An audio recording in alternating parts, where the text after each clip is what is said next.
Down.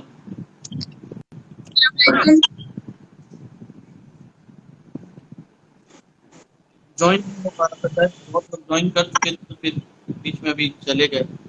मैं जब तक डिस्कस कर रहा था टॉक्सिसिटी के बारे में। आप बताइए, स्टार्ट करिए।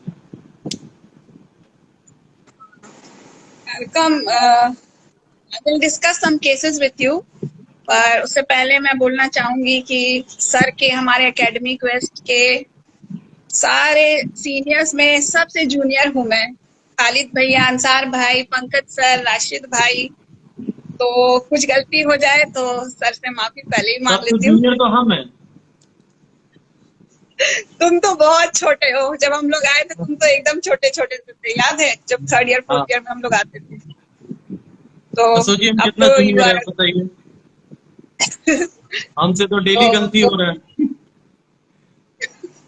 मेरे से भी बिल्कुल, हम सब भी गलती करते हैं तो सीखते हैं ना। जी, बस बात वही है कि गलती से सीखना चाहिए। मैं जाके डेली जी पापा को दिखा के थोड़ा करेक्शन करवा रहा हूँ, तो हो जाएगा। ऐसे करते करते तो वो हैबिट होगा ना, कि इसी जी बहाने तो हम लोग सीख तो जा रहे हैं किसी की बातों से। जैसे कि कितना अच्छा सरवर जमाल सर ने उस दिन सिखाया, थ्री ट्राइमेस्टर के बारे में उन्होंने बताया, थायरोइडिनम का, थाइमस ग्लैंड का, अड्रेनल कॉर्टेक्स, कब बिल्कुल। ये तीन मेडिसिन को हमको प्रिस्क्राइब करना है, और उसका कंपैरिजन तीनों का दिखा दिया। तो इस डिस्कशन से जी बहुत कुछ फायदा हुआ है। जैसे कि पहले जब मैंने स्टिक्टा के बारे में बताया था, तो 2 दिन बाद ही मेरे पास एक मैसेज आया कि मैंने स्टिक्टा को, मैं कैलिबाइटोम दे रही थी बहुत रिपीटेड, तो उससे कोई आराम नहीं मिल रहा था। लेकिन आफ्टर लिसनिंग स्टिक्टा मैंने वो दिया, सारा सिम्टम मिल रहा था। उससे 9 पेशेंट 80% बेटर, बहुत अच्छा रिजल्ट मिला। हाँ बिल्कुल। ये आपका जो ये स्टार्ट किया है ना आपने लाइव, इसमें बहुत मजा आ रहा है हम लोग को और बहुत कुछ सीखने को बेशक मिल रहा है, और काफी लोग कनेक्ट हो जा रहे हैं इसके थ्रू।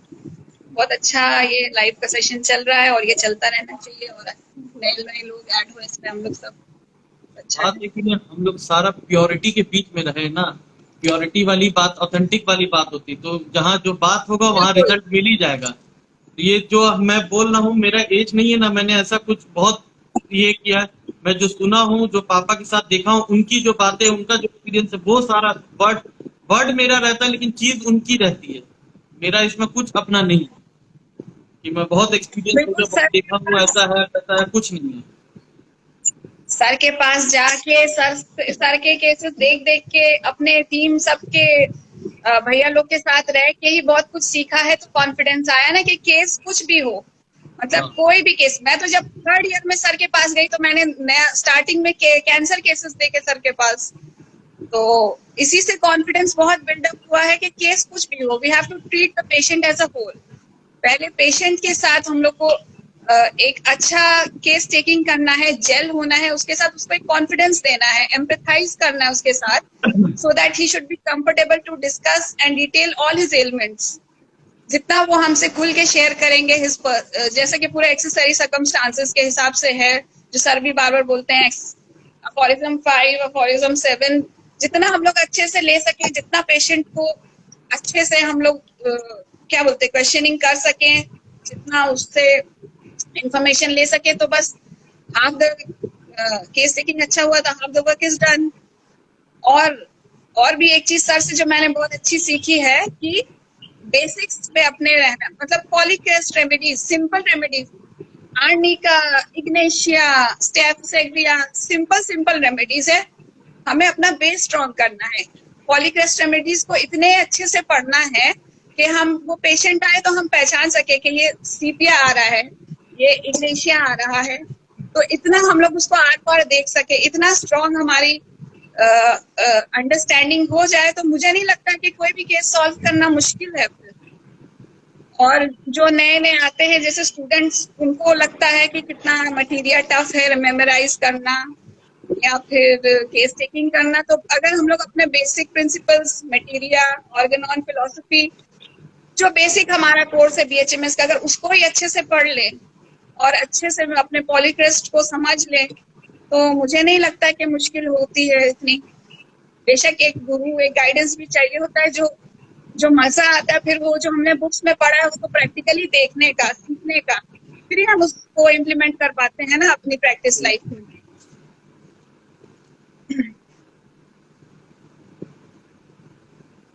तो आप जी केस करकम, जी स्टार्ट करिए। मैं एक केस बताना चाहूंगी अपना। ये डायबिटीज का केस था। एक पेशेंट को, वो एक एजुकेशनल डिपार्टमेंट में थे, काफी पढ़ाई लिखाई का काम था उनको, टीचिंग एंड राइटिंग एंड, और डायबिटीज उनको कुछ 6-8 साल से हो गई थी। तो वो फर्स्ट टाइम होम्योपैथी ट्राई करने आए थे, क्योंकि उनको डायबिटीज तो कंट्रोल नहीं हो रही थी, कुछ 4-6 महीना से अनकंट्रोल डायबिटीज थी। तो केस लिया मैंने, उनका सिम्टम्स, उनको जो most troublesome, can you hear me Arkham? हाँ हाँ हाँ, पूरा क्लियर आवाज आ रहा है एकदम। मोस्ट ट्रबलसम सिम्टम जो था उनका trigger finger and writers cramp, जो कि डायबिटीज के कॉम्प्लिकेशंस में भी आ जाता है। तो वो उससे काफी परेशान थे, क्योंकि एजुकेशन डिपार्टमेंट में थे, तो लिखाई पढ़ाई में बहुत मुश्किल हो रही थी उनको, और डायबिटीज की वजह से भी परेशान थे। सिम्टम्स लिया मैंने, उनका टोटलिटी लिया, लाइफ पास्ट हिस्ट्री में उनको 2-3 बार कुछ हैवी मलेरिया हो चुका था, बहुत स्ट्रांग, और 6-8 साल जब से उनको डायबिटीज हुआ है, एनाम्नेसिस में उनका बार बार ये आ रहा था कि successive history of grief, successive history of grief था। मदर की डेथ हो गई थी, किसी शायद फादर की भी डेथ हो गई थी, और रिसेंटली कुछ महीनों पहले उनके एक बच्चे, 8-10 साल के बच्चे की डेथ हो गई थी। और उन्होंने खुद ही बताया वॉलंटरली कि जब उनका बेटे की डेथ हुई, छोटे बच्चे की, तो वो बहुत डिप्रेस्ड, मतलब वो ऐसे शॉक स्टेट पे चले गए कि वो अपने रूम से ही नहीं निकलते थे, किसी से बात करना पसंद नहीं आता था उनको। उन्होंने सोशल लाइफ तो खत्म, घर पे भी किसी से बात नहीं, बिल्कुल अकेले चुपचाप, एक बहुत महीनों तक उनको ये स्टेट रहा। तो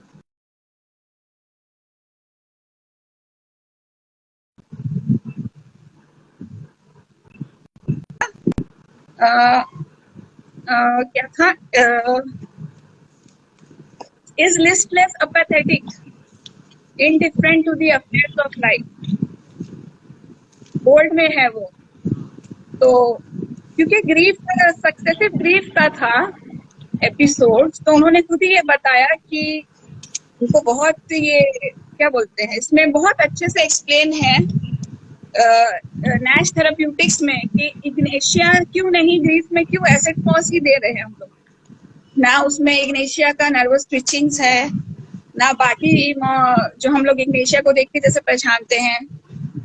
तो और बहुत से रिपीटेड केसेस में जिसमें इग्नेशिया में फेलियर मिला डॉक्टर नैश को, उन्होंने एसिड फॉस दिया है। तो ये सिम्टम था एक, तो इसमें एसिड फॉस में बहुत मार्क्ड फ्रस्ट्रेशन होता है, एनीमिक कैचेक्टिक तो होते हैं, फ्रस्ट्रेशन होता है जो, और उसके साथ साथ ये जो इनको हुआ ना स्टूपिफाइड एकदम, तो इस पे मैंने उनको एसिड फॉस 200 दे दिया, 2 डोज 200 में दे दिया, और 2 हफ्ते के बाद बोला आने के लिए। तो खैर टाइम निकल गया, वो आए नहीं, तो मुझे लगा शायद कुछ समझ में नहीं आया होगा, तो कुछ रिस्पॉन्स नहीं है उनका।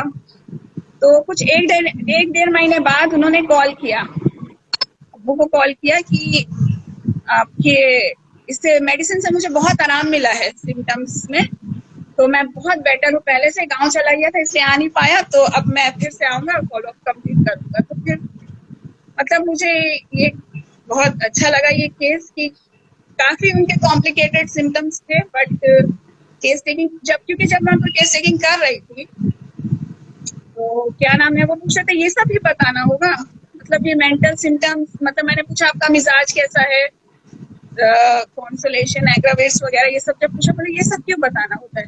मैंने बोला आपको मैं जितनी अच्छी तरह से समझ सकूंगी उतने अच्छे ही से तो मैं आपका इलाज कर सकूंगी ना।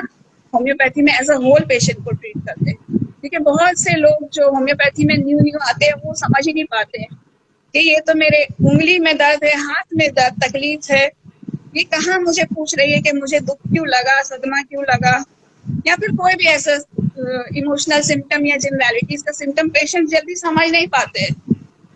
तो खैर उनको काफी आराम मिला। इसी तरह से फिर एक इंटरेस्टिंग एक्यूट सा केस है,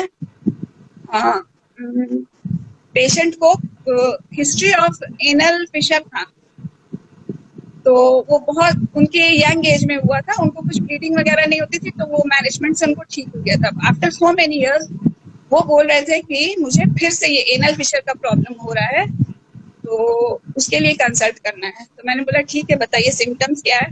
तो बहुत पिक्यूलियर सा बोला उन्होंने कि मुझे ऐसा लग रहा है कि मेरा एनल ओपनिंग ना स्मॉल हो गया है। तो मैंने बोला आपको ये कैसे पता चल रहा है, तो सिम्टम्स क्या है, आपको फील क्या होता है। तो उन्होंने बोला कि मुझे कॉन्स्टिपेशन का मतलब ऐसा है कि अनसेटिस्फैक्टरी स्टूल होता है और कॉन्स्टिपेशन फील हो रहा है कुछ 1-1.5 महीने से। तो ठीक है, मैंने सिम्टम्स लिया उनका, life situation, generalities, past history.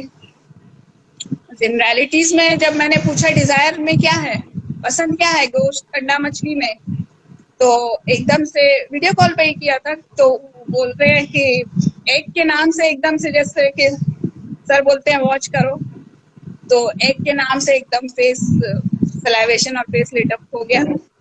तो बोले अंडा मुझे अभी, मतलब वो 75 ईयर्स के, बोले अंडा मुझे अभी भी बहुत पसंद है, मैं काफी क्वांटिटी में खा लेता हूँ।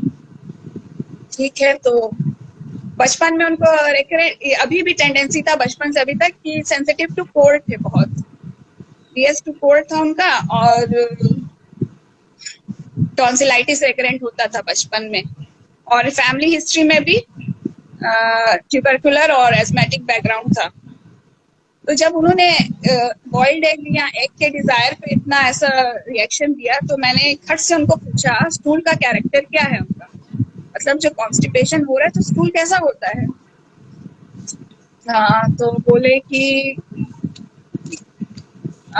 मैंने पूछा कि मतलब हार्ड होता है उसके बाद क्या सॉफ्ट स्टूल होता है। बोला हाँ बिल्कुल ऐसे ही होता है, पहले हार्ड होता है उसके बाद थोड़ा सॉफ्ट स्टूल पास होता है। तो स्वेट में भी बोले कि स्वेट अभी भी जब भी थोड़ा बहुत भी हो तो सर्वर भीग जाता है, हेड पे इजीली स्वेटिंग हो जाती है, ओवरऑल भी होती है। तो बोरिक में और केन्स लेक्चर्स में भी कैरेक्टरिस्टिक्स में कैलकेरिया का आपका लिखा है कि first hard followed by soft और पेस्ट्री स्टूल। तो ये मैंने उनके, क्योंकि मुझे कैलकेरिया का पूरा बैकग्राउंड लग रहा था, तो मैंने ये कैरेक्टर उनको पूछा डायरेक्टली, तो ये कंफर्म हो गया। फिर मैंने पूछा बचपन में क्या एक्टिव थे, स्पोर्ट्स में पार्ट लेते थे, तो बोलने लगे नहीं मैं फलाने जगह, मतलब काफी अच्छी जगह पढ़ता था, ये सब था, बट एक्टिविटीज में मैं शुरू से मुझे इंटरेस्ट था, ना स्पोर्ट्स में ना किसी और तरह के खेल कूद में। तो मैंने बोला वर्क लाइफ में क्या स्ट्रेस था, फिजिकल या इमोशनल स्ट्रेस, तो कहा नहीं ऐसे ही प्रॉपर्टी का बिजनेस था। तो मैंने बोला क्या उसमें बहुत मेंटल एक्सर्शन होता था, नहीं वो भी नहीं, बहुत रिलैक्स्ड मैं काम करता था, मुझे कोई स्ट्रेस नहीं था, ना फिजिकल एक्टिविटी ज्यादा थी ना इमोशनल या कुछ मेंटल स्ट्रेस। तो कैलकेरिया का 0/1 ऑल्फेक्शन में दिया था हमको, और 1-1.5 महीने के बाद सिम्टम्स ठीक है माशाल्लाह से, उनसे पता किया, वो बोल रहे हैं कि सब ठीक है। तो ये एक एंगल था। और अगर तुम कुछ बोल नहीं रहे आगे से। नहीं आप बताइए ना, आप डिस्कस करिए, मैं उसके बाद बोलूंगा आराम से। अच्छा ठीक है। एनल फिशर का केस को आप इतना इजी हैंडल, एक्यूट केस में आपने बोल दिया, तो मतलब आपके लिए इतना इजी था कि मतलब कि हाँ, जैसे कि एनल फिशर को हम लोग जैसे कि एज क्रॉनिक डिजीज के इस पे लिया जाएगा, लेकिन आपने इतना इजीली उसको बता के कि मतलब कि कैलकेरिया का आप देख के इन एक्यूट केसेस में एकदम क्लियर कर दिया। बहुत ही ऑब्जर्वेशन बेसिस यही होता है कि ऑब्जर्वेशन बहुत स्ट्रांग होना चाहिए। जैसे कि आदमी का बहुत, हम लोग क्या यही नजर छूट जाता है, जैसे कि आपने अंडा का पूछा तो आपने बताया कि मुंह पे एकदम सलाइवा जैसे आ गया। आदमी लोग सोचता है कि मतलब कि बहुत से लोग का ये रहता है कि अरे ऐसा है लेकिन मिलता नहीं है, मिलता है लेकिन आपका वैसा नजर होना चाहिए। ऐसा मैंने बहुत दफा देखा है। एक बार मैं बहुत, पापा मुझसे गुस्सा किए थे, बहुत चिल्लाए थे। एक पेशेंट ऐसी, पापा उसको लाइकोपोडियम दिए थे, हम परेशान, लाइकोपोडियम दिए, लाइकोपोडियम क्या, हम जाके पूछे गधा देखता नहीं, आँख कहाँ रहता है, जाके देख उसको, जाके पूछ, मीठा जब पसंद है उसको तो फिर उसका मुंह देखेगा, होठ देखेगा कैसे किया हो, जाओ एकदम यहाँ से।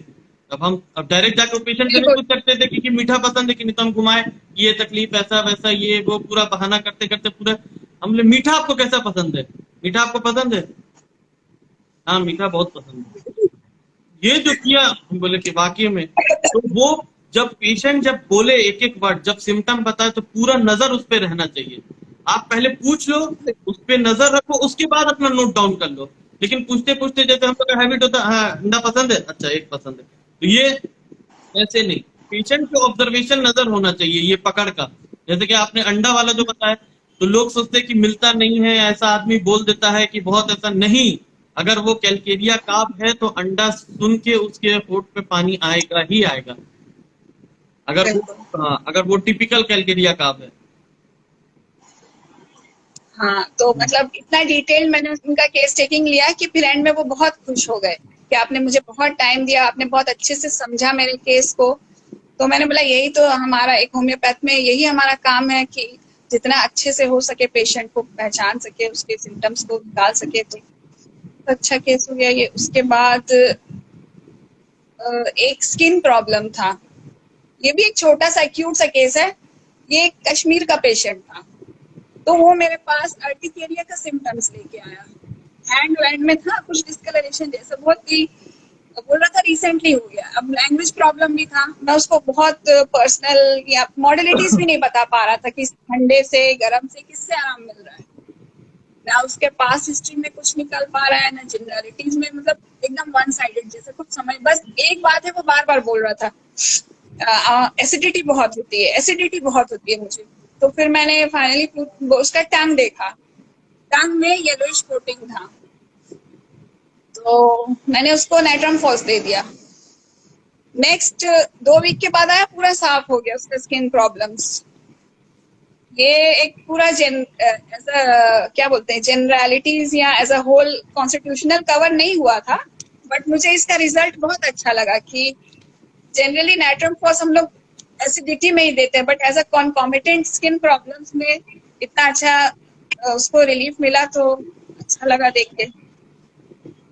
फिर इसी तरह से एक स्किन प्रॉब्लम था रिसेंटली, उसको उसको भी वो एक 24 इयर्स का मेल था, और उसको स्किन प्रॉब्लम्स लोअर एक्सट्रीमिटीज में ज्यादा हो रही थी। 6-8 साल से वो एलोपैथिक ट्रीटमेंट करा रहा था, ऑन एंड ऑफ ठीक होता था, बट जब वो छोड़ देता था तो नेक्स्ट टाइम जो आता था उसको वो एग्रावेटेड फॉर्म में ही आता था। ब्लीडिंग, अल्सरेशन सब कुछ था उसमें, और स्वेटिंग से एग्रावेट होता था। और यही था उस पूरा उसका मॉडलिटीज, हीट से और स्वेटिंग से एग्रावेट होता था। और ये था कि 6-8 साल में उसके लाइफ सिचुएशंस में उसको भी सक्सेसिव ये था, ग्रीफ का एपिसोड था। तो उसको मैंने पूछा क्या फीलिंग है आज भी उसको, मतलब उसने बोला मुझे ग्रीफ आज भी दुख लगता है वो एपिसोड याद करके। 1 या 2 बार ग्रीफ का हिस्ट्री था, और सारे कॉन्कॉमिटेंस जो हम लोग सर से सीखते हैं वो सारे मिल गए इग्नेशिया के उसमें, अवर्शन, टोबैको, इनवॉलंटरी साइन। और ओवरऑल एक जो पिक्चर आंख में बैठ जाती है ना देख के कि ये मेलनकोलिक है, ये ग्रीफ का है, तो इग्नेशिया ऑल्फैक्शन में स्टार्ट कर दिया उसको, आराम आने लगा, और कुछ 2-3 महीने में काफी बेटर हो गया था वो। तो बोल रहा था कि मुझे बाहर जाना है, गांव जाना है, आप मुझे दवाई दे देना ज्यादा में, मुझे बहुत आराम हो गया है, तो मैं कंटिन्यू करूंगा। ये सब वही सब पेशेंट्स हैं जिन्होंने होम्योपैथी कभी ट्राई नहीं की थी, जो फर्स्ट टाइम ट्राई कर रहे थे, जिनको बहुत कॉन्फिडेंस मिला और बहुत सेटिस्फेक्शन मिला होम्योपैथी से। एक छोटा सा केस है जो सर की एक लाइन है, भैया लोग से भी सीखा है और सर के नोट्स में भी वो लाइन है। एक लेडी आई, टिपिकल एक्सप्रेशन था उसका, सैडल, येलो सैडल, एंड वो irritable personality, and hyper acidity, over acidity का प्रॉब्लम था उसको। और डिजायर में पूछे क्या पसंद है, बोलती है झाल ही खाना है उसको, इतना एसिडिटी है उसको, झाल से प्रॉब्लम हो रहा है, मगर उसको झाल ही क्रेविंग में है। और बच्चे को गुस्से में तो पीटती है, हस्बैंड से कांस्टेंट कॉन्फ्लिक्ट है। तो सर की जो हिट लाइन है, spicy lady with spicy temperament, दे दिया उसको सीपीआर। ठीक हो गया, उसका भी सिम्टम्स काफी आराम हो गया उसको भी। तो ये सब है। और मुझे अपने एक्सपीरियंस, जो मेरा छोटा सा एक्सपीरियंस है, मुझे ये समझ में आया है अपने टीम के सर के साथ रह के कि सिंपल रेमेडीज हम लोग क्यों, बेशक सर को भी रेयर रेमेडीज बहुत आती है और सर हमें सिखाते भी थे, बट जितना कमांड अपने पॉलीक्रेस्ट रेमेडीज और सिंपल रेमेडीज को दे के सेटिस्फेक्शन मिलता है पेशेंट को as a whole case taking करके, एंड तो उसमें मुझे बहुत अच्छा लगता है और बहुत मजा आता है मुझे कि जो सीखा वो प्रैक्टिकली कर पा रहे हैं हम लोग। कम आप भी कुछ बोलो। कोई ऐसा केस आप बताइए कि जो उरुटोला चेम्बर में पापा के साथ आप जो रही हैं बहुत टाइम तक, कोई ऐसा केस जो आपको बहुत मतलब कि लगा कि बहुत डिफिकल्ट था, बहुत अच्छा रिजल्ट जिसका आया, ऐसा कुछ अगर याद है तो आप। सर के पास तो बहुत सारे केसेस, साथ ही मैंने आपको बोला कि मुझे कैंसर केस, और एक पेशेंट था कुछ आई की डिफॉर्मिटी थी, मतलब सर के पास जाते ही टफ टफ केसेस ही देखे, और सर उसको इतने इजीली, पहले तो बहुत अजीब लगता था कि क्या सर सिर्फ बोलते सर नाक छुओ दे दो, और इग्नेशिया पल्सेटिला यही सब, मतलब इतना टफ टफ केसेस है और सर इतना सिंपल सिंपल मेडिसिन दे रहे हैं। तो और वही क्या सर का फेवरेट है, जैसे बहुत लोग बोलते हैं कि सर का फेवरेट तो नहीं है, सर बार बार आर्निका दे रहे हैं, सर बार बार इग्नेशिया दे रहे हैं, स्टैम्प पूछो। तो तब नहीं समझ में आता था कि गहराई क्या है उस बात की। ऐसे ही कोलूटोला में तो हम लोग ने बहुत खेलते खेलते सर के साथ हंसी मजाक में भी बहुत कुछ सीखा। तो बैठे बैठे सर ने एक दिन बोला लिखो, बताने लगे प्रिमिटिव मैन जो था उस वक्त क्या था, इतना कॉम्प्लिकेशंस नहीं था लाइफ में, इतना स्ट्रेसफुल सिचुएशंस नहीं था। तो वो जब बीमार पड़ता था तो दो ही बेसिक कंडीशंस होते थे, एक तो फिजिकल ट्रॉमा, एक मेंटल ट्रॉमा। फिजिकल ट्रॉमा में आ गया अपना एंटी ट्रॉमेटिक मेडिसिन, और इमोशनल ट्रॉमा में पूछ लो ग्रीफ है, एंगर है, या फिर इंसल्ट है। तो आज वो बात समझ में आती है कि वो कितना बेसिक है, कि वो आज के भी इंसान को वही आता है। उसी से मैं बताऊंगी, सर का एक केस था, सीए स्टमक का केस था। वो कहीं बिहार से आए थे पेशेंट, वो एथलीट थे शायद, योगा वगैरह करते थे क्या, तो काफी एक्टिव थे, बट उनको सडनली सीए स्टमक डेवलप हो गया। केस टेकिंग मैंने ही किया, सर के पास ले गई, तो सिम्टम्स तो निकाल लिए, मगर सीए का केस था तो थोड़ा टफ लग रहा था कि, और सडनली इतने यंग पर्सन को, एथलीट को, योगा ट्रेनर को कैसे सीए हो गया। तो फिर उनको वही था उनका लाइफ हिस्ट्री में, हिस्ट्री ऑफ इंसल्ट था बहुत सीवियर, तो स्टैफ दे दिया। इंसल्ट की हिस्ट्री थी और मॉडिफिकेशन ये, और मुझे याद नहीं है, मुझे जितना है मैं वो बता रही हूँ। सर ने उसको स्टैफ दिया था और ऑल्फेक्शन में, और कुछ महीने बाद उनको काफी आराम हुआ था, उनके बर्निंग सिम्टम्स जो होते हैं स्टमक के सीए के, तो उनको काफी आराम हुआ था। और एलुमिना के बहुत अच्छे अच्छे केसेस सर के सामने देखे थे। क्रॉनिक डिजीजेस थे, तो लॉन्ग कंटिन्यूड एलुमिना का केस था। एक भी अच्छा सा केस, एक जो मेरा पहला केस था सर का, वो मैं होम विजिट करने गई थी। उस बच्ची को, 13-14 साल की बच्ची को स्पाइनल कुछ, जो मुझे आज तक याद है, कुछ पैरालिसिस जैसा सिम्टम्स हो गया था lower part of body, and she was not able to move. वो चल नहीं पाती थी, उठ नहीं पाती थी, बेड रिडन थी। उसका केस टेकिंग करने गए थे मैं और भैया उसके घर पे, and she had a history of, किसी का डेथ हो गया था उसके फैमिली में जिसका बहुत सीवियर ग्रीफ था उसको, एंड वो चल नहीं, उसके बाद से वो बेड रिडन हो गई थी। फिर उसको गाड़ी में लाया गया था, सर ने बस फिर उसको नीचे से देख लिया, हमारा ऑल्फेक्शन में ही दिया था। विद इन 2 वीक्स वो अपने पाँव पे चल के कोलुडोला चेम्बर में आके बैठ गई थी सर के सामने। तो ये मेरा फर्स्ट केस था जो सर को मैंने नया नया जब 4th ईयर में ज्वाइन किया था, तो मतलब मैजिक की तरह मुझे लगा, ये मैजिक हो गया, जैसे कि बेड रिडन बच्ची आके अपने पैरों से चल के आके सर के सामने बैठी है। तो ये सब कमाल है, सर के साथ रह के सीखा है, बहुत कुछ सीखा है, बहुत कुछ सीखा है, और अभी बहुत कुछ सीखना बाकी है।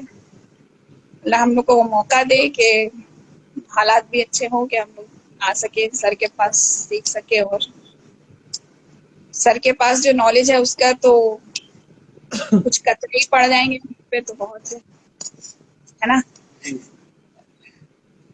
जैसे कि फॉस्फोरिक एसिड का आपने ग्रीप बताया है, उस पे मुझे याद है अर्ली टाइम में, शायद ये भी हम 3rd ईयर में, पहले मैं ये कर लिया था क्या, मैंने वो मेडिसिन दे दिया था पेशेंट को, उसके बाद जाके पापा को बता के फिर कंफर्मेशन किया, मतलब दिया नहीं था फोन पे, मैंने बोल दिया था कि हाँ ये मेडिसिन देना, फिर हम बोले 5 मिनट रुको, फिर जाके पापा को बताया, हम बोले कि पापा ये हम ये दिए, बोले हाँ ठीक है, तब फिर जाके फिर मैंने, क्योंकि अभी तो इतना नहीं हुआ कि कोई पेशेंट को दे, हमेशा मैं पापा से डिस्कस कर, मेडिसिन में अपना सेलेक्ट कर लेता हूँ, बता देता हूँ ये मंगा के रखो, फिर पापा से कंफर्मेशन लेता हूँ, फिर उसके बाद मैं जाके मेडिसिन कंफर्म करता हूँ। तो एक पेशेंट थी, एक आगरा में मेरी एक फ्रेंड है, तो उसके पास एक पेशेंट आई थी, वो फ्रेंड भी है, मेरी टीचर भी है, आज जितना भी है पैथोलॉजी, सर्जरी, गायनी और ये सब जितना है, सारा चीज का नोट्स बनाना, खुद बैठा के पढ़ाना, उसको समझा देना, वो सारा चीज वो मेरे लिए की है। अब बहुत मतलब कि पूरा नोट्स रेडी हर तरह से कंप्लीट करके एग्जाम से पहले दे देना, उसको पढ़ा देना, समझा देना, मतलब ये हर ईयर अगर मेरा अच्छा अच्छा नंबर आया, मैं पास किया हूँ, तो सारा क्रेडिट उसको जाता है।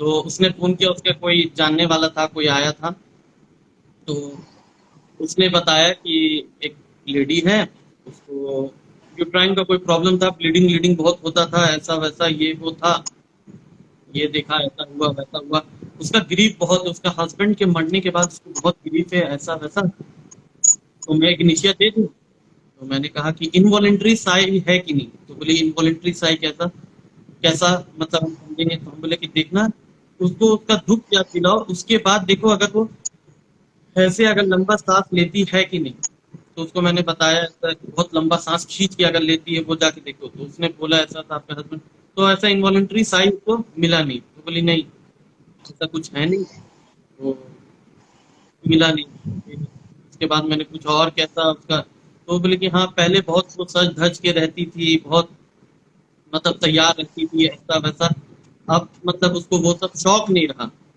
पहले का जो डिजायर था, हर चीज का खुशी था, जो उसका जो पसंद था, जैसे उसको चूड़ी वूड़ी पहनना बहुत पसंद था, तो वो सब उससे नहीं, हम बोले कि एक बार फिर पूछो कि अभी चूड़ी पहनने का उसको दिल करता है कि नहीं, बोले कि 1% भी दिल नहीं करता, कभी पहनती भी हूँ अगर मजबूरी में कोई ऐसा ही हो, तो फिर भी मैं निकाल के फेंक देती हूँ, अब हर चीज से मेरा ख्वाहिश, हर चीज का मजा, मेरा जो जिंदगी का खुशी था वो सब खत्म हो गया, अब मेरे पास एक खुशी भी नहीं है जिसके लिए दिल करता है कि मैं जीऊं। तो इतना ही मैंने सुना, मैंने कहा उसको फॉस्फोरिक एसिड 18, पापा का ये 18 पोटेंसी पोटेंसी का भी गेम पापा का बहुत अलग अलग रहता है, कभी 3, कभी 6, कभी 9, कभी 18, तो वो बोले कि नहीं फॉस्फोरिक एसिड 18 मेरे यहाँ मिलेगा नहीं, तो हम बोले हाँ ये भी प्रॉब्लम, तो फिर मैंने कहा कि phosphoric acid 14 dose once daily करके दो, तो उसके बाद उसने दिया, अब बहुत ही अच्छा रिजल्ट था, उसका ब्लीडिंग ब्लीडिंग बहुत कम हो गया था, ऐसा होता, तो पेशेंट का भी वो होता है ना कि मतलब कि जब ठीक होने लगता है तो फिर उसके बाद ट्रीटमेंट छोड़ देता है, तो फिर बहुत लॉन्ग टर्म बाद आए, फिर हाँ, जो फिर प्रॉब्लम क्रिएट हुआ, तो फिर इस तरह से, तो सिम्टम इसी मतलब कि तरह से वो जो रहता है कि आदमी जो बोलता है कि ग्रीफ है इग्निशिया, हर ग्रीफ इग्निशिया नहीं होता है, उसका कंपैरिजन करना, बहुत कंपैरिजन करना कि समझ लेना कि किस तरह का उसका ग्रीफ है, कैसा कैसा, नेट्राम्यूर भी बहुत ग्रीफ रखता है, बहुत बिल्कुल सीवियर, उसका कंटिन्यू इतना ग्रीफ रहेगा कि लॉन्ग टाइम, हर हर कुछ टाइम पे उसको ग्रीफ कंटिन्यूअस चलता रहेगा। इसीलिए उसका लिखा गया नर्चर ग्रीफ। नर्चर ग्रीफ यही होता है कि मतलब कि हर थोड़ा थोड़ा दिन पे उसको ग्रीफ भी, मतलब एक एपिसोड के साथ उसका ग्रीफ कंटिन्यूएशन रहेगा, चलता रहेगा, कंटिन्यू में उसका ग्रीफ का कॉम्प्लिकेशन होता रहेगा। हर थोड़ा दिन बाद कभी उससे दुख लग गया, क्या हुआ, दुख लग गया उसकी बातों से, फिर एक हफ्ता 10 दिन 15 दिन बाद फिर उधर से दुख। तो उसके लाइफ में वो ग्रीफ का जो एपिसोड है वो कंटिन्यूएशन में रहेगा। तो इसीलिए नैट्रम और हाँ हाँ बोलो बोलो बोलिए। यही इसका नैट्रम म्यूर का ग्रीफ इसी तरह होता है कि कोई ग्रीफ कंटिन्यूएशन में अगर चलता रहे, इसीलिए एलन स्किनोट में भी लिखा है नर्चर ग्रीफ के बारे में। हाँ, और साथ में फिर उसकी वो पर्सनैलिटी होती है, anaemic, cachectic, most marked emaciation around neck, एक टिपिकल नैट्रम म्यूर का हमें पिक्चर मिलता है उसको देखते ही। और long loss of vital fluids का एपिसोड या एक्यूट डिजीजेस का एपिसोड, और बहुत सारे उसकी जनरलिटीज, क्योंकि एक एंगल से तो नहीं प्रिस्क्राइब कर सकते, एक मेडिसिन को प्रिस्क्राइब करने के तो बहुत सारे एंगल है। तो पूरा ड्रग, हमें पूरा टोटलिटी निकालने के लिए पूरा ड्रग का भी पिक्चर होना चाहिए, क्योंकि सर बोलते हैं कि हमेशा पूरा तुमको टोटलिटी पिक्चर नहीं मिलेगा, जो मिल जाए उसी को, सर बहुत मजाक में बोलते हैं, जो मिल जाए उसी को नसीब समझो। मतलब आज एक पिक्चर मिला है तो कल उसका दूसरा भी पार्ट मिल सकता है, कुछ और सिम्टम्स का टोटलिटी, कुछ और सिम्टम्स का टोटलिटी। बट ये है कि पढ़ना जरूरी है मटेरियल। और इससे मुझे याद है अरकम सर का एक सीए रेक्टम का केस था, ब्लीडिंग होता था उसमें सर ने रस्टॉक्स प्रिस्क्राइब किया था, रस्टॉक्स दिया था सर ने उसको। वो बहुत कॉम्प्लिकेटेड केस था, तब बहुत पहले की बात है, तो मुझे ये याद आया। और इसी तरह से एक आई का जो मैं बोली थी, पैरालिसिस ऑफ आई था, कौन सी साइड था वो मुझे याद नहीं है, शायद आपको पता होगा। सर ने उसमें कॉस्टिकम दिया था, वो भी बाहर से आते थे पेशेंट, तो शायद लॉस ऑफ विजन भी था उसको, और वो रिस्टोर हो गया था बाय सिंपल कॉस्टिकम। तो ये सब मैजिक देखने को मिला है। तो रस्टक किस इंडिकेशन पे दिए थे, कुछ याद है? रस्टक सीए रेक्टम था शायद, सर ने उसको रेपर्टराइज करके दिया था। मुझे सिम्टम बिल्कुल भी याद नहीं है, क्योंकि मेरा वो नोट्स नहीं मिल रहा है। वो सर का जो डायरी था एक बहुत पहले का, वो मुझे बिल्कुल याद नहीं पड़ रहा है उसको। बहुत, हाँ, सर ने उसको बहुत अच्छे से रेपर्टराइज करके उसके दिया था। मुझे बिल्कुल याद नहीं आ रहा है। वो मिल जाए तो फोन के जेरोक्स करा के उनको भी दे दीजिएगा वो नोट्स, मेरा भी कुछ काम है।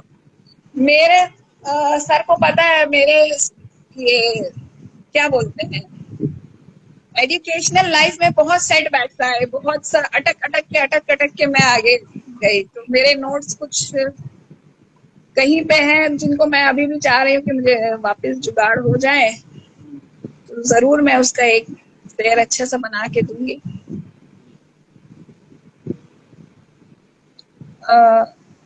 सर को तो पता होगा, सर को याद होगा वो सिम्टम। आज याद दिला के उसको आज हम लिखेंगे। सर से याद दिलाना। कैंसर के केसेस में रस्टॉक्स देना, ये सब तो बहुत ही क्लियर है ना, होगा जो वही देख सकते हैं। और एक कैंसर का केस था बिहार का, सर ने उसमें ब्राइनिया से ठीक किया था, उनको काफी आराम मिला था, शायद ब्राइनिया 6 दिया था। और आप सोच सकते हो उसमें क्या पेक्यूलियर सिम्टम थे कि the patient wanted to go home and constant motion of left arm का जो सिम्टम है वो उसमें मिला था। Besides other totality of symptoms, ये सिम्टम्स भी मिले थे उसमें। तो ये सब तो है।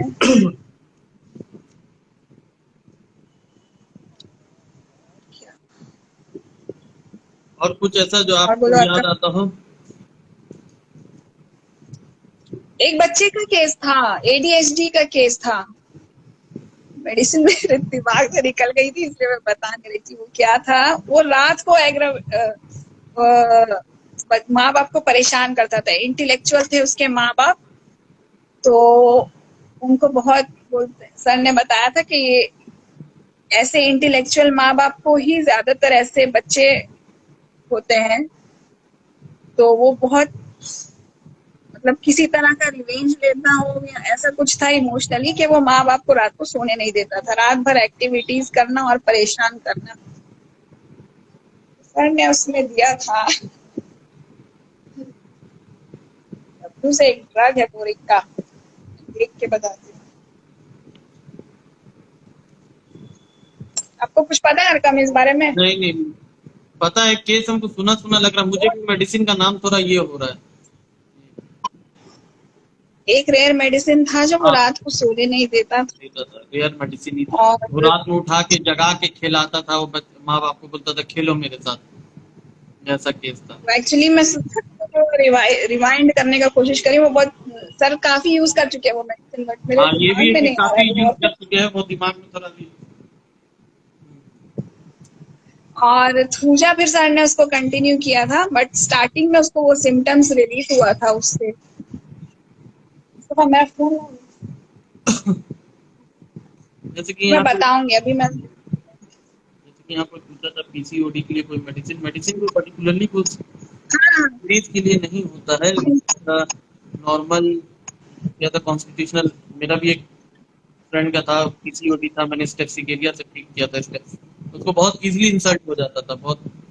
स्टेप्सिकेरिया 1 दे के उससे बहुत रिलीफ था। फिर बाद में फिर कॉम्प्लिकेशन चालू हुआ था, तो फिर उसके बाद मैंने कहा कि एक बार 1 का एक और डोज ले लो, तो उसने लिया था, तो उससे बहुत ही खैर वो उसने मेडिसिन खुद से प्रिस्क्राइब किया था, लेकिन मैंने मुझसे डिस्कस किया था तो मैंने भी वही कहा था स्टेप्सिकेरिया लो। और उसका टिपिकल सिम्टम भी बहुत स्टेप्सिकेरिया का इजीली इंसल्टेड था, मतलब उसको बहुत ज्यादा अब होता है पढ़ने लिखने वाले बच्चे लोग को बहुत ज्यादा ये रहता है कि कभी कम हो जाने से या कुछ ये हो जाने से उनको ऐसी ईगो हर्ट हो जाता है, उन लोग को बहुत इंसल्ट हो जाता है। इसी पे एनआईएच के ओपीडी में एक बार गई थी सर के वहां, तो इसी पे सर ने बताया था कि कभी कभी पेशेंट बताता नहीं है, आप उसको बार बार पूछो वो नहीं बताएगा कि उसको ग्रीफ है या इंसल्ट है, शायद आसपास कोई हो उसका अटेंडेंट हो जिसके वजह से कुछ भी, तो फिर बॉडी लैंग्वेज भी देखना पड़ता है। तो सर ने एक बहुत अच्छा सिम्टम बताया था, pursuing of lips, bar bar pursuing of lips करना। तो suppression of anger, emotional suppression के लिए फिर सर ने उसको, एक लेडी थी उसको इसी पे स्टैफ, तो ये सब है। और क्या बोलने का, और हम एक ये बोलना चाहेंगे अपना कॉन्फिडेंस के ऊपर कि होम्योपैथिक में आ, अगर आप कोई मेडिसिन ले रहे हैं या देने अगर जा रहे हैं, तो उस पर आपका कमांड कॉन्फिडेंस इतना होना चाहिए कि ये मेडिसिन दे रहे हैं तो मेरा वर्क करेगा करेगा। जैसे मेरे साथ एक हुआ, मैं खुद पे ट्राई किया था, मेरा कॉलेज में थे तो सडनली बहुत सर वर दर्द हो रहा था, बहुत तो सो के थे रूम पे, अपना हॉस्टल में सो के थे थोड़ा। फ्रेंड लोग बाहर टेरेस पे था, तो फिर हम सोचे कि थोड़ा उन लोग के पास जाके मिले, तो मैं गया उन लोग से मिलने के लिए। मैं सोचा कि थोड़ा वॉशरूम भी जाके फ्रेश हो लूँ, तो उन लोग से बात करते करते इतना टाइम लग गया कि मतलब कि फिर वो हेडेक चला गया। टेरेस पे थे, हवा चल रहा था, बहुत अच्छा हवा चल रहा था, वो शायद अराउंड 550 के करीब था, हवा बहुत अच्छा चल रहा था उसमें, तो हेडेक नॉर्मली रिलीफ हो गया, बहुत आराम मिल गया। हम बोले कि चलो अब ठीक हो गया। फिर मैं रूम पे चला गया कि थोड़ा रेस्ट कर लूँ, तो फिर रेस्ट करने गया मैं रूम पे, जब गया तो फिर थोड़ी देर बाद मैंने लेटा, 5-15 मिनट के बाद फिर स्टार्ट हो गया हेडेक, बहुत देरी उसके बाद फिर रहा। फिर मैंने 15-20 मिनट तक फिर देखा तो फिर हेडेक शुरू हो गया, बहुत सीवियरिटी में होने लगा। तो फिर मैं बाहर निकल के आया कि नहीं चलो फिर वही लोग के साथ रहे तो माइंड डाइवर्ट होगा, तो फिर उनके पास उन लोग के पास गया तो फिर हवा चल रहा था, तो हवा चलने की वजह से देखा फिर बहुत रिलीफ मिल गया हेडेक में 10-15 मिनट के बाद। तो और घर का भी बहुत याद आ रहा था कि मतलब कि हॉस्टल में इतना टाइम हो गया था, बहुत लॉन्ग टर्म हो गया, किसी से प्रॉपर उतना बात भी, एग्जाम का टाइम था तो हम किसी को फोन भी नहीं कर रहे थे, परेशान नहीं कर रहे थे, तो बहुत, तो घर का बहुत याद आ रहा था कि कोई कंसोल करे, कोई मेरे पास बैठे, ऐसा कोई था। तो मेरा एक जूनियर था सौरभ, हम बोले कि भाई एक मेडिसिन चाहिए हमको, मिल जाएगा? तो बोला हाँ चलिए डिस्पेंसरी से हम ले लेते हैं। तो बोले हम बोले कि हम उसको बोला चलो तुमको एक जादू दिखाते हैं। हम बोले क्योंकि वो लोग जान रहा था बहुत देर से हेडेक था, इसीलिए वो हम लोग को रूम पे छोड़ के उन लोग बाहर आ गया था कि हाँ ठीक है, अपना बात बात करने की डिस्टर्ब नहीं। तो वो बोला कि चलिए डिस्पेंसरी में मिल जाएगा, हम आपको लेके चल रहे हैं। बोले चलो तुमको जादू दिखा। तो हम गए, ऑल्फेक्शन बनाया था पल्सर टीला का 200। एक तो मैंने गोली ले लिया, ऊपर से ऑल्फेक्शन बना के मैं लेके आया। जब मैं फिर उसके बाद उसको 15-15 मिनट में 2-3 डोज लिया। उसके बाद से फिर मैं जाके सब हम लोग फिर रूम पे गए, आधा 1 घंटा के बाद उसके बाद रूम पे बैठ, उसके बाद कोई हेडेक नहीं। तो ये मतलब कि हाँ, इतना कॉन्फिडेंट कि मतलब कि हमको श्योर हो गए थे हम कि नहीं वो थोड़ा चल रहा है, घर का थोड़ा याद आ रहा है, एक आदमी का हमको सपोर्ट चाहिए, एक ये था, किसी को खुल के बहुत सी चीज बोल नहीं सकते थे। फिर जब आ रहे हैं, जब हवा में आ रहे तब आराम मिल रहा है, ओपन एयर में बहुत रिलीफ मिल रहा है। कंसोलेशन का तो डिजायर हर वक्त रहता ही है, जब आदमी दूर रहता है तो हम लोग का वैसा मेंटालिटी है, कभी घर से दूर रहते नहीं है। तो वो एक था। तो उस बेसिस पे पल्सर टीला मैंने 200 लिया था। फिर आके पापा को बताया कि पापा, बहुत तारीफ किए थे पापा, बोले थे कि बहुत ही अच्छा, मतलब कि ये सिम्टम इजी रहता है, आदमी सोचता है ओपन एयर है, कंसोलेशन है, ये देखने में इजी लगता है। लेकिन जब ऑब्जर्वेशन, जब दिमाग पे जब आता है कि उसको कैच करता है, जब आदमी पिक करता है कि नहीं हमको ये हो रहा है, ऊपर से खुद के ऊपर जब प्रिस्क्राइब करना, वो और डिफिकल्ट हो जाता है। तो उस हाँ वक्त ये बिल्कुल। कॉन्फिडेंस से मैंने बोला कि चलो हम तुमको एक जादू दिखा रहे हैं।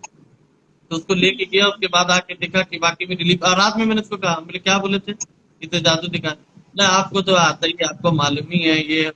तो मतलब कि ये रहता, मालूम होने से नहीं, वो आदमी को उस वक्त कैसे आदमी पकड़े, कैसे समझे कि ये चीज है, बहुत ही वो डिफिकल्ट होता है। लेकिन आदमी बहुत इजी, अरे पल्सर टीला था, ओपन एयर था, कंसोलेशन था, ये तो दे ही दिए, तो कॉमन था, कोई ऐसा बात नहीं था। लेकिन इतना इजीली समझ लेना कि हम जब आ रहे हवा में तब आराम मिला, वार्म रूम में जा रहे हैं बंद है तो एग्रीवेशन हो रहा है।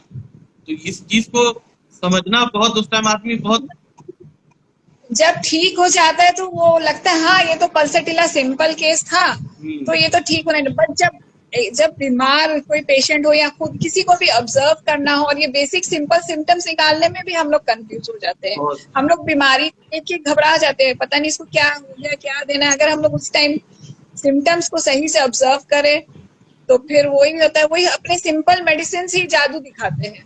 ये नहीं है कि हमें फिर कोई ढूंढ के रेयर मेडिसिन या कोई रेपर्टरी में कोई स्पेसिफिक सिम्टम देख के उसको निकालना है, वो जरूरी नहीं है। अगर वो फिर हम लोग को वो आई डेवलप हो जाए सारे सिम्टम्स अच्छे से निकालने के। इसी एक मेरे अब्बू का केस था, बहुत शुरू में, वही 4th ईयर में जब मैं जाती थी सर के पास, तो उनको फीवर हो गया अचानक से, बहुत तेज हाई फीवर हो गया और वो कम नहीं हो रहा था।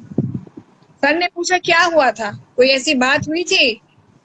तो पता चला फिर कि मेरे अब्बू ने बहुत गुस्सा किया था, बहुत जोर से गुस्सा किया था, शिवरिंग के साथ एकदम, इतना गुस्सा आ गया और उसके बाद ही फीवर आया।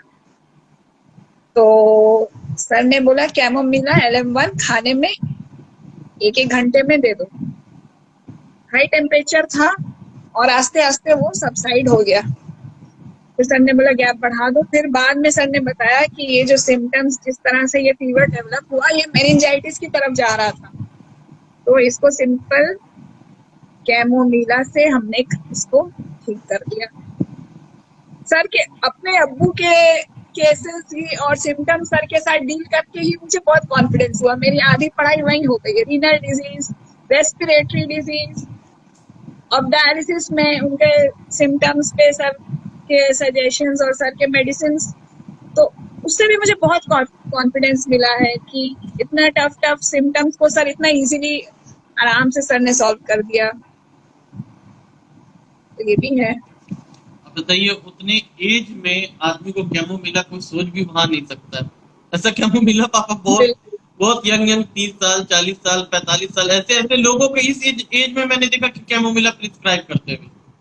एक आदमी था, हॉस्पिटल में था, उसका कोई चीज का ऑपरेशन होने जा रहा था, ऐसा वैसा। तो उसकी बहन बहन लोग आई, बोली कि अरे वो हॉस्पिटल में बहुत चीख रहा है, चिल्ला रहा है, फेंक दे रहा सामान, ऐसा वैसा, ये वो सारा टाना टूनी कर रहा, बहुत चीख रहा है। ऐसा ऑपरेशन हो गया उसके बाद तक चीख रहा, बहुत चीख रहा है, ऐसा वैसा। पापा बोले दर्द वरद की वजह से? बोले नहीं, दर्द की वजह से नहीं, ऐसी चीख रहा है बहुत। तो पापा बोले कि उसके जाओ, तो कह रहे उसके बाद बताओ कि मतलब कि उसको गाड़ी वाड़ी में चलना ठीक लगता है, गाड़ी में बहुत ट्रैवल करता है, तो अब जब यंग टाइम आ जाता तो आदमी इसको थोड़ी बोल सकता कि गोद में देखो घुमा के तो अच्छा लग रहा है कि नहीं, तो उसको पापा कंपेयर करते हैं ऐसा गाड़ी से कि कार में बैठ के जाओ, उसको अगर उसमें अगर राइडिंग में आराम अच्छा लगता है कि नहीं मोशन में। तो उसने कहा कि हाँ उसको बहुत पसंद है उसका। तो कैमोमिला 1 दिए थे पापा उसको, 9 करके कि उसको सब खत्म हो गया था 3 दिन, 1-2 दिन के अंदर उसका पूरा वो चीखना चिल्लाना ये सब खत्म हो गया। आज भी आते हो दिखाने के लिए पेशेंट ज्यादा कॉम्प्लिकेशन के लिए। आप उस जानती वक्त हैं उनको, जानती हैं, फोन करके आपको नाम बताएंगे उसका। हाँ। हाँ अच्छा, तो इसी तरह से सर भी एक जानते हैं वहाँ जकरिया स्ट्रीट में, वो जो 21 नंबर बिल्डिंग में वो मामा मशहूर है वो एक, तो उनके घर का केस था आंटी का, उनको सीए ब्रेस्ट हुआ है। तो वो सब ट्रीटमेंट वगैरह हो गया, रेडिएशन केमोथेरेपी सब कुछ हो गया। उसके बाद वो बोल रही थी कि बस मुझे ना, एक तो ग्रीफ का हिस्ट्री था ही, रिपीटेड ग्रीफ था, और सेंस ऑफ स्मेल और सेंस ऑफ टेस्ट चला गया है, not because of Covid but because of after the treatment of CA breast. तो वही लाइफ हिस्ट्री उनका, वो सब सिचुएशंस को स्टडी करके काफी मोरोज थी, बाकी सिम्टम्स भी मिल रहे थे, तो इग्नेशिया ही दिया उनको, ओल्फैक्शन में दिया। अल्हम्दुलिल्लाह 15-20 दिन में काफी रिलीफ था उनको। फिर जब नेक्स्ट टाइम आई तो बोली बेटा यही दवाई देना, इसको थोड़ा तेज बढ़ा के देना, मेरे को तेज करके देना। मैंने बोला जी आंटी। तो ये सब है। पेशेंट लोग अपने डिमांड के से मेडिसिन लेते, एक बार आराम मिल जाता सोचते कि फिर यही दे। हाँ